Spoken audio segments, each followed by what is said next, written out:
Նրանք ապրում են մեր կողքին, ստեղծագործում են, կերտում են 21-րդ դարի հայ արվեստը, մենք նրանց չենք ճանաչում։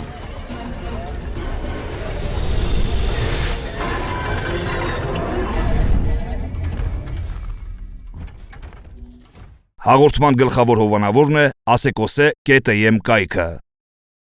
Հաղորդման գործընկեր Անտիկյան ցուցասրահ։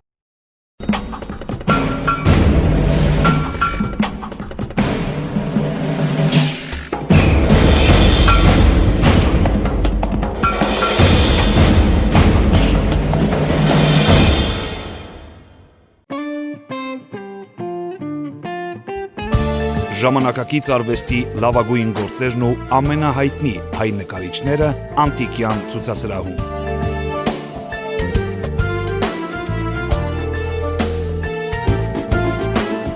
Հասցեն Պուշկինի 33, Կոտորակ 21, հեռախոս 53 88 20։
Դու նշեցիր ամեն ինչ, բացի ամենաառաջինից, ինչից սկսել եմ նկարչությունից։ Չգիտեմ, փոքրուց շատ եմ սիրել նկարել ու արվեստի հետ սերը դեպի արվեստը միշտ եղել է։ Չնայած մեր տան այդքան էլ ընդունված չէր լինել արվեստագետ, որովհետև հայրս ինչ որ առումով կապ ուներ, հա, ճարտարապետ էր, իսկ մայրս մասնագիտությամբ քիմիկոս, որը բացարձակ կապ չուներ այնքան էլ արվեստի հետ ու ճնշում կար, որ չդառնամ արվեստագետ։ Չնայած խրախուսում էին այն հաջողությունները, որ ունենում էի, բայց երբեք չէին մտածում, որ լուրջ կզբաղվեմ այդ ամենով։ Չգիտեմ, ինչ որ պահ եկավ արդեն կյանքում համալսարանական տարիներին, փորձեցի առաջի քայլերս անեմ ու ցուցահանդես ունեցա։ Շատ հուզված էին ու հիշում եմ, որ նույնիսկ հայրս չեկավ, որովհետև քաղաքում չէր, ինչը ինձ ավելի հանգստություն տվեց։ Հետո արդեն չգիտեմ, անցավ այդ անհանգստությունը ու մեկը մյուսի հետևից հաջորդեցին, թե ցուցահանդեսներ, թե համերգներ, ձայնասկավառակներ, հաղորդումներ, ֆիլմեր։ Այդ թեյի վրա ուզում եմ ընդհատեմ, որովհետև դու նկարիչ ես, անում ես ցուցահանդեսներ, տեսնում ես որպես նկարիչ քո զարգացման եւ առաջխաղացման քո ծրագիրն ես կազմում ու մեկ էլ ձայնասկավառակ։ Ինձ համար ամեն դեպքում արվեստի բոլոր ճյուղերը շատ կապված է իրար հետ, շղթայված են, որովհետև նկարելուց ես կարող եմ երաժշտություն գրել, երաժշտություն գրելուց կարող եմ նկարել եւ այսպես խառնել ամեն ինչ ու այդ ամեն ինչից հաճույք ստանալ։ Ամեն դեպքում իմ համար ամենակարևորը արվեստում երևի այդ զգացողական, չգիտեմ, տեսակն է, որովհետև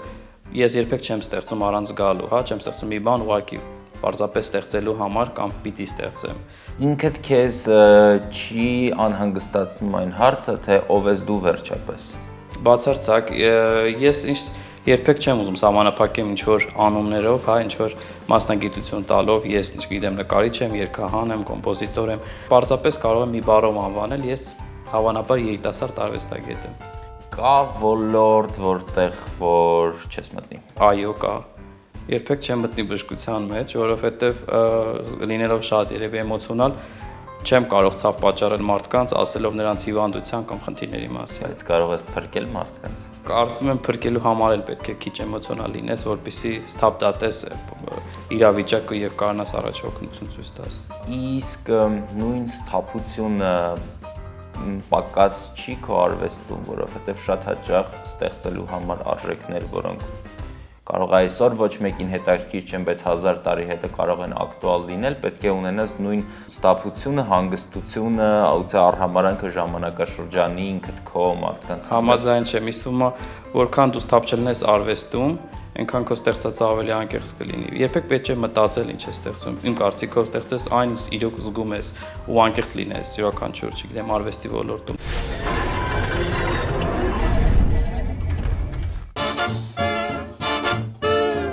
Այս աշխարհում շատերից համար կան շատ հստակ բաժանումներ՝ լավի ու վատի, արվեստի ու չարվեստի, արժեքավորի ու անարժեքի, հոգևորի ու կոմերցիոնի։ Կարեն Գրիգորյանի մոտ այդ ամենը կարծես խառնվում է։ Նա աշխատում է կոմերցիոն երաժշտության նախագծերում եւ հոգևոր երաժշտության ոլորտում, կազմակերպում է միջոցառումներ ակումբներում ու սիմֆոնիկ երաժշտության սրահներում, շփվում ու աշխատում է շատ տարատեսակ տիպի, որակի ու ապրելակերպի տերմարդկանց հետ։ Ես ինձ համարում եմ ժամանակակից մարդ։ Ես միշտ փոքրուց եղել եմ այդպեսին ու կարծում եմ, որ պետք չէ ինչ որ հետևել, լինել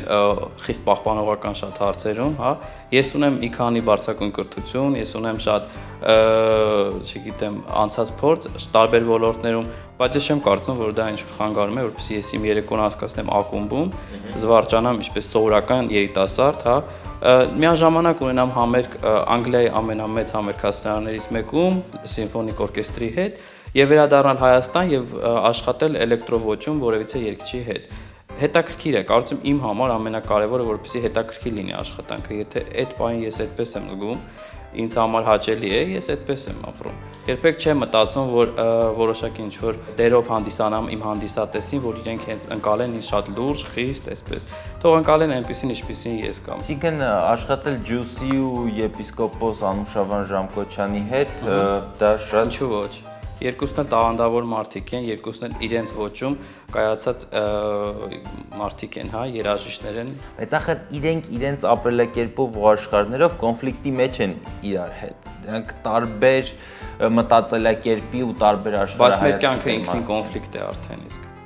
Իսկ դու այդ կոնֆլիկտի մեջտեղը կարողանում ես լինել Այո, միշտ հավասարակշռությունը պահպանում եմ ես, սևի եւ սպիտակի։ Անդրադառնանք բարձրագույն կրթություններին։ Առաջին հարցը, որ ինձ հետաքրքիր, միշտ այդ հարցը հետաքրքրում, ինչ բան է European Studies։ Եվրոպական ուսումնասիրությունների կենտրոնում եմ սովորել, մագիստրատուրայի հատուկ կուրսն եմ անցել։ Իրականում սա փորձ էր, ժամանակին բացվեց, հիմա արդեն կայացած ֆակուլտետ է, որտեղ գործում է Երևանի պետական համալսարանում, Արտուր Ղազինյանի գլխավորությամբ։ Կարծում հենց նրա իսկ գաղափարն էր բացել, սա ֆակուլտետ է, որտեղ կրթում են ուսանողներ, հա, որոնք կտիրապետեն եւ քաղաքականությանը, եւ իրավունքին, եւ մասնավորապես եվրոպական իրավունքին, որոնք ամեն ինչ կփորձեն, որպեսզի պրոպագանդեն եվրոպական արժեհամակարգը Հայաստանում եւ Հայաստանը տանեն դեպի Եվրոպա։ Ամեն դեպքում ես իրոք լրիվ համաձայն եմ այս գաղափարախոսության հետ ու միանշանակ նրանց հետ եմ։ Մաքսային միություն մտնելուց առաջ շատ համարձակ հայտարարություն ես անում։ Ես Լոնդոնում իմ երկրորդ կրթությունը ստացա, հա, Central St. Martin ակադեմիայում, որտեղ ավարտեցի mass media բաժինը։ Կարծում բավականին մեծ փորձ ու, չգիտեմ, կյանքի փորձ նաև տվեց ինձ այդ ժամանակահատվածը ապրելով այդ երկրում, ապրել մենակ, պայքարել ամեն օր, սովորել, չգիտեմ, բացահայտել ամեն օր ինչ-որ մի հետաքրքիր բան։ Կարծում սա իմ կյանքի ամենահետաքրքիր ժամանակաշրջանն է, չեմ ասի ամենալավ, բայց վստահ ամենահետաքրքիրն էր։ Ինձ տվեց, եթե կոնկրետ տեսականորեն ասենք, հա, տվեց շատ մեծ փորձ շատ ճանաչված եւ արդեն իսկ կայացած մարդկանց հետ շփման, որովհետեւ ապրելով Հայաստանում դու շատ սահմանափակ ես։ Արդեն իսկ փոքր երկիր, փոքր քաղաք, առանց այդ բնակչություն չի մնացել ու արտագաղթնել կողմից, հա, եւ առիթ չունես շփվելու շատ հետաքրքիր մարդկանց հետ, որովհետեւ շատերը հեռացել են երկրից։ Իսկ Լոնդոնում փառք Աստծո հնարավորություն ունեցա շփվել շատ հետաքրքիր մարդկանց հետ եւ սովորել։ Հիմնականում այդ ժամանակաշրջանը ինձ հետ իմ համար միանշանակ ասոցացվում է սովորելու հետ։ Լոնդոնյան իր այցելությունների ժամանակ Կարենը ունեցել է բազմաթիվ հետաքրքիր հանդիպումներ ու շփումներ այդ քաղաքի արվեստագետների, արվեստասերների եւ ուղղակի մարդկանց հետ։ Նրանցից առանձնահատուկ էր Հայաստանի անկախությանը նվիրված համերգը, որի ընթացքում հնչեցին Կարեն Գրիգորյանի գրած երաժշտական ստեղծագործությունները։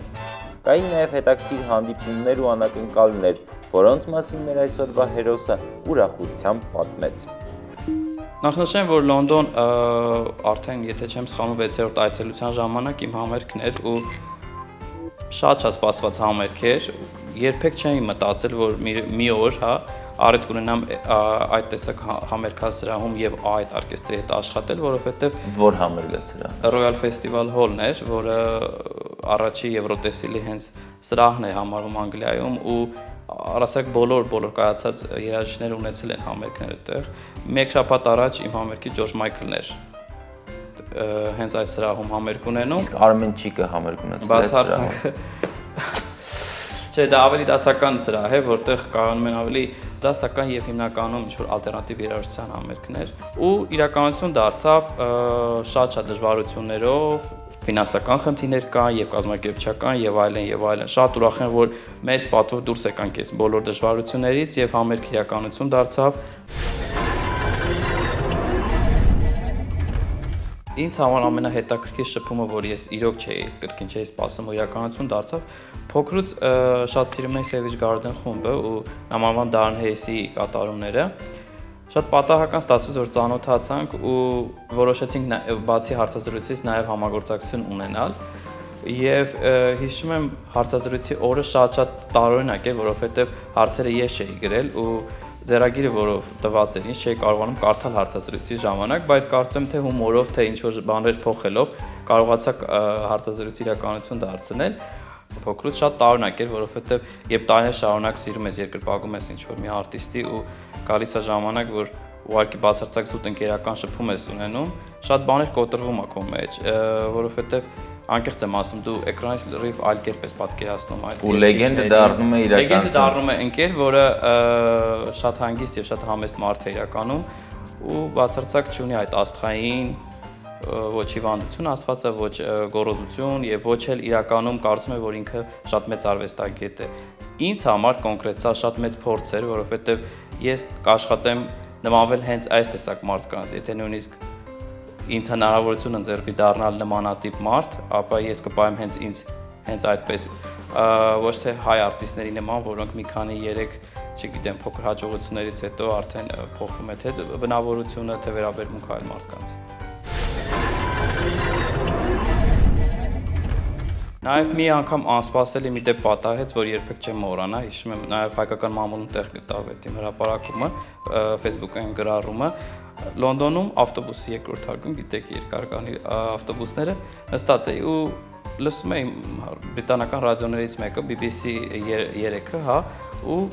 պատահաբար հնչեց իմ ստեղծագործություններից մեկը։ Գիտեի, որ վաղուց կար, այսինքն տրվել էր ռադիոկանային հեռարձակման, բայց անկեղծ ասած չէի կարծում, որ կհեռարձակվի, որովհետև խիստ, գիտեք, այնտեղ ռոտացիա է եւ այլն։ Հնչեց եւ հիշում եմ, ուրախությունից նույնիսկ չգիտեի ում հետ կիսվեի, որովհետև մարդ չկար կողքս ծանոթ եւ անծանոթ ու մտածում էի, եթե ինչ-որ մեկին զանգահարեմ, պատմեմ, միգուցե մտածեն ինչ մի երևելի բան է պատահել։ Ամեն դեպքում հետաքրքիր է, որովհետև շատ անսպասելի բաներ էր իրականանում մի շրջան իմ կյանքում, որոնք բնականաբար իրենց հետքը չէին կարող չթողնել։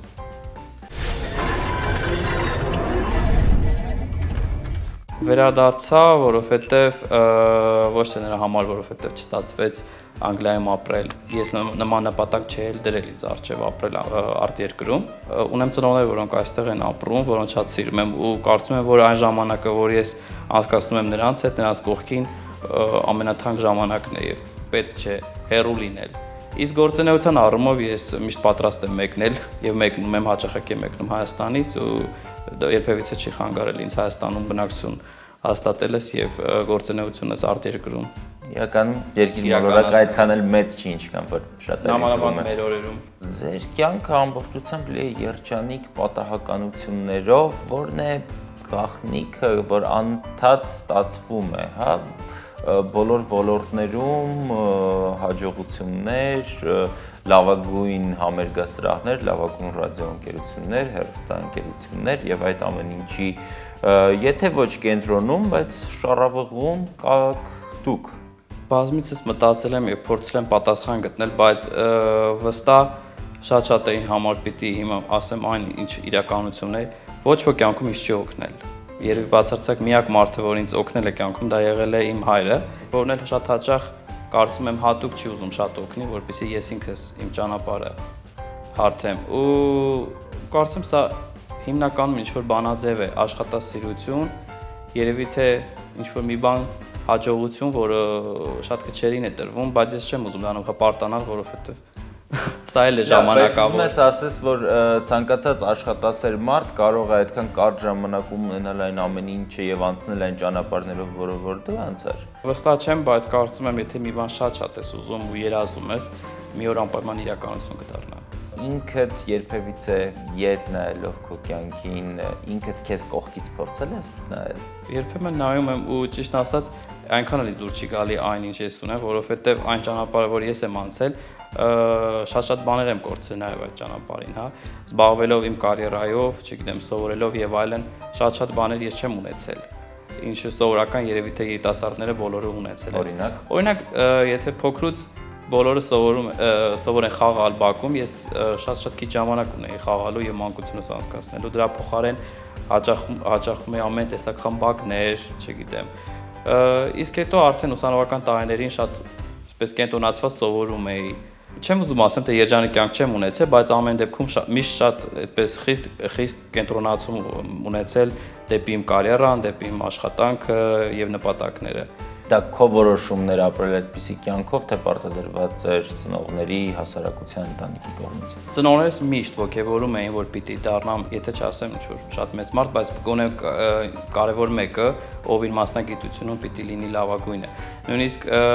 մի նախադասություն էր հայրս միշտ կրկնում, եթե նույնիսկ մանրավաճառ, ապա գոնե լավագույնը։ Կարծում եմ դա իր հետքը թողել է, բայց եկավ մի ժամանակ, երբ որ նույնիսկ ծնողներս էին ինձ խնդրում դադարեցնել այդ բուռն աշխատանքները եւ զբաղվել անձնական կյանքով կամ չգիտեմ հանգստանալ, հետեւել առողջությանը, որովհետեւ երբ այդպես անznատուր նվիրվում ես ինչ-որ մի գործին, բնականաբար շատ հարցեր տուժում են կյանքում։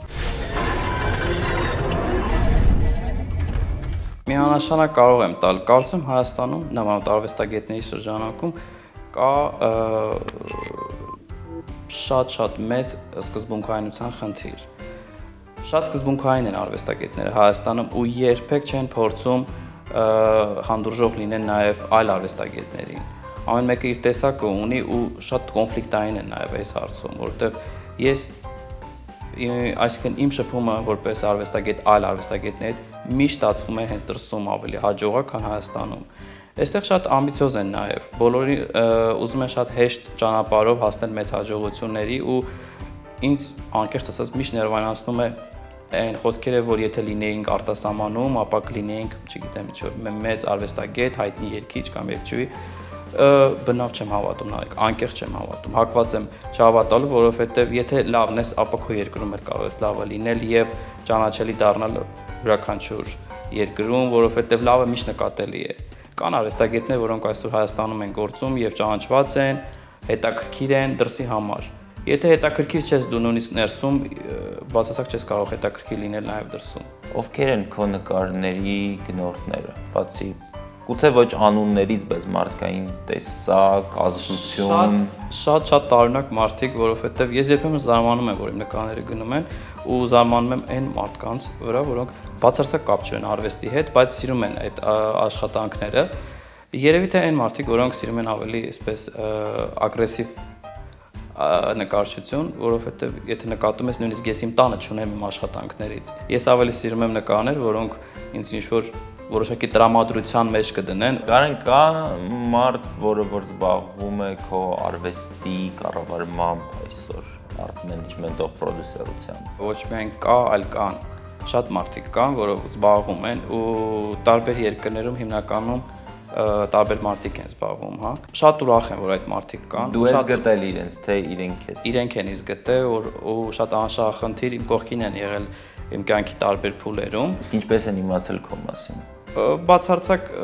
կրկին պատահական, հա, լսելով երաժշտությունը կամ ծանոթանալով ինչ-որ ընկերոջ միջոցով եւ այլն եւ այլն։ ուղղակի ուզում եմ հասկանամ ինչու են այդ բոլոր պատահականությունները կենտրոնացած քեզ վրա, որովհետև մենք 1 տարի է անում ենք այս հաղորդաշարը ու շփվել ենք 50-ի հասնող արվեստագետների հետ, որոնցից մոտավորապես 30-ին անգամ կեսը այն պատահականությունների, որ քեզ հետ է պատահում, չեն պատահում։ Լավ, մի ընկեր ունեմ, որ փորձում էր հասկանալ անընդհատ ինչու է միշտ ինձ հետ այնպես բաներ ստացվում ու մի օր ասեց, որ կան մարդիկ, որոնց կյանքը երևի թե պատրաստի գրված է եղել ու դրանցից մեկը դու ես։ Չգիտեմ, ես միշտ երևի դրական եմ մտածում ամեն ինչը, նույնիսկ այն իրավիճակները, որոնք սարսափելի, այսպես թվում է անհնար ինչ-որ մի բան, հա, խրթին ես մտածում եմ, որ անպայման պիտի լավ ավարտ ունենա։ Եվ ինչպես փորձը ցույց է տալիս, միշտ հենց այդպես է լինում է։ Հիմնականում միշտ է լավ ավարտ է ունենում, բայց ցավոք ավարտ է ունենում միշտ աշխատանքի բնույթում, ոչ անձնական կյանքում։ Դու նկարիչների միության եւ դիզայներների միության անդամ ես, ինձ միշտ հետաքրքրում է այդ միություն ասվածը ինչ է իրանից ենթադրում եւ ինչու համար են մարդիկ անդամակցում նման տիպ միությունների։ Ես երբեք չեմ հասկացել, թե ինչպես եմ ես հայտնվել որոշակի ինչ-որ խմբակներում կամ կազմակերպություններում, ինձ դրա մասին հայտնել են անկեղծ ասած, ես որքանով հասկացա, ես նկարիչների ոչ Հայաստանի միության, այլ Հայաստանի էլ։ Միգուցե Հայաստանի, որովհետև իրոք եմ ասում, տեղյակ չեմ նույնիսկ նմանատիպ բաներ, երբեք չեմ մասնակցել որոշակի ինչ-որ, չգիտեմ, քննարկումներին ու չի էլ հետաքրքրում, որովհետև կարծում եմ, որ ինձ համար վտանգավոր արվեստագետների այդ խմբերը, որովհետև պիտի արվեստագետը ազատ լինի, իսկ այս պարագայում նրանք ինչ-որ որոշակի թելադրանքի կամ չգիտեմ Զգուշ եղիր, երբեմն մարդիկ այդպես հայտնվում են իշխող կուսակցությունների ցուցակում կամ KGB-ի սև ցուցակում, պետք է հետևել դրան։ Ամենամեծ վախը երևի չհասկանացված լինելն է։ Լինել չհասկացված սիրած մարդուց, հարազատ մարդուց, հավանաբար ոչ անծանոթից, որովհետև այնքան էլ ինձ հետաքրքրում թե անծանոթ մարդիկ ինչ են մտածում իմ մասին, քանի որ ես բացարձակ նրանց մասին չեմ մտածում։ Բայց որպես արվեստագետ կարևոր չէ քո հանդիսատեսի կարծիքը քո մասին։ Իմ մասին ոչ, իմ ստեղծածի մասին բնականաբար։ Քո ստեղծածը քո մասն է։ Մի մասն է, բայց ես չեմ։ Այն բազմաթիվ ճյուղերով արվեստի եւ լայն գործունեությամբ որ դու զբաղվում ես, կա որևիցե մեկը, որ առանձնացրել ես քո համար եւ ասում ես, այ 50-ից հետո ես կփակվեմ իմ, չգիտեմ, փոքրիկ յուղակում կամ մեծ վիլայում եւ կնվիրվեմ միայն այս գործին։ Նույնիսկ հա կյանքի հետ մայրամուտ ասվածը ես չեմ պատկերացնում փոքրիկ գյուղում։ Ես պատկերացնում եմ քո ասած երկրորդ տարբերակը մեծ վիլայում, ոչ թե ձգտում եմ ինչ-որ հարուստ ապրելակերպի, այլ պարզապես կարծում եմ, որ պիտի ձգտես լավին, եթե գոնե ինչ-որ բան չստացվի, էլի կբավարարվես, բայց ոչ թե ինչ-որ քեզ ժամանակակից շատ փոքր բաներով։ Պիտի երազես, առհասարակ ինձ համար շատ կարևոր է երազել։ Եվ որը կլինի այդ ինչով կզբաղվես քո վիլայում։ Հավանաբար նրանով ինչով հիմա եմ զբաղվում։ Կրկին ամեն ինչով։ Կրկին ամեն ինչով կզբաղվեմ ու դա այն բնույթն է, եթե ես դադարեմ զբաղվել այն ինչով սիրում եմ, երևի թե արդեն իմաստ չկա ապրել։ Ամենահետաքրքիր երազը որ տեսել ես եւ հիմա կարող ես հիշել։ Վերջերս մի հետաքրքիր երազ տեսա, որ ինչ-որ մի հարց էր ինձ ուզում, այսինքն ինչ-որ մարդկային հարաբերություններ, որ շատ կոնֆլիկտային են ու տեսա այդ հարաբերությունների այսպես դրական լուծումը։ Այնքան բնական էր, որ մի բան ստված, որ իրականում հենց այդպես էլ կլինի, բայց ցավոք իրականում հենց ճիշտ հակառակը եղավ։ Ամեն դեպքում ես այդ երջանկությունը երազում ապրեցի ու երբեմն միգուցե մենք ինքներս ենք ծրագրավորում մեր երազները։ Ինձ մոտ ամեն դեպքում դա ստացվում է, եթե ինչ-որ բան ես չեմ կարող ռեալիզացնել, իրականացնել իրական կյանքում, ես փորձում եմ երազներում իրականացնել ու բավարարվել։ Ինձ թվում է դու բավականին հեշտությամբ կարողանում ես ծրագրավորել թե կյանքը, թե երազները, մաղթում եմ որպեսզի նույն հունով շարունակվի քո կյանքը եւ մյուս անգամ հանդիպենք մի 5 տարուց որևիցե ծովի կամ օվկիանոսի ափին գտնվող քո վիլայում եւ շարունակենք այսօրվա զրույցը։ Շնորհակալություն հյուրընկալության համար։ Հաղորդման գլխավոր հովանավորն է Ասեկոսե.am կայքը։ Հաղորդման գործընկեր Անտիկյան ցուցասրահ։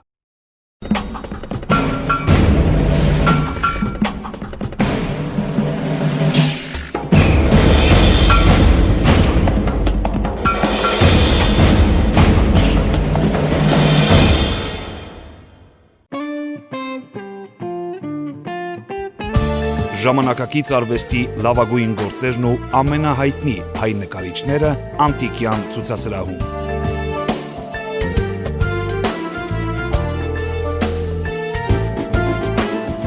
Հասցեն Պուշկինի 33, Կոտորակ 21, հեռախոս 53 88 20։